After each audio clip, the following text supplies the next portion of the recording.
Hello guys, അപ്പോൾ next ഒരു must read ആയിട്ടുള്ളൊരു മാനുവയാണ് ഇപ്പോൾ പറയണത്.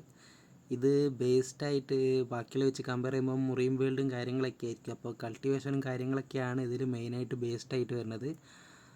അതിൻ്റെ ഇടയിൽ കൂടെ സിസ്റ്റവും കാര്യങ്ങളെല്ലാം ഉൾക്കൊണ്ടിട്ടുള്ള ഒരു ആക്ഷൻ പീക്ക് മാനുവ തന്നെയാണിത്.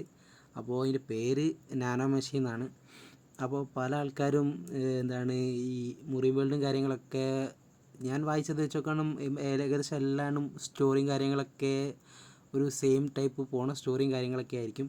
പക്ഷേ നാനോ മെഷീൻ വളരെ വ്യത്യാസമായിട്ടും അതിലത്തെ ആർട്ടും കാര്യങ്ങളൊക്കെ വളരെ നമ്മൾ ഉൾക്കൊള്ളിക്കുന്ന ടൈപ്പും ആർട്ടും കാര്യങ്ങളൊക്കെയാണ് ഈ നാനോ മെഷീനിലുള്ളത്. അപ്പോൾ ഒരു പ്രോപ്പറായിട്ടുള്ള റിവെഞ്ച് സ്റ്റോറിയും കാര്യങ്ങളൊക്കെ ഇതിൻ്റെ ഉള്ളിൽ ഉൾക്കൊണ്ടിട്ടുണ്ട്. എങ്ങനെയാണ് ഒരു ആൾ ട്രെയിൻ ചെയ്തിട്ട് ഇതാവുന്നത്, കാര്യങ്ങളും ബിൽഡപ്പ് ആവുന്നതും സ്വന്തമായിട്ടുള്ള കാര്യങ്ങളൊക്കെ ചെയ്യുന്നത്, അതൊക്കെ ഇതിൻ്റെ ഉള്ളിലുണ്ട്. അപ്പോൾ ഓരോ മുറിയും വേൾഡ് ലവേഴ്സും കാര്യങ്ങൾക്കൊക്കെ ഒരു ബെസ്റ്റ് ഒരു റീഡ് സാധനമായിരിക്കും ഇത്. അപ്പോൾ ഒരിക്കലും മിസ് ചെയ്യാൻ പാടില്ലാത്തൊരു മാനുവയാണിത്. Thank you.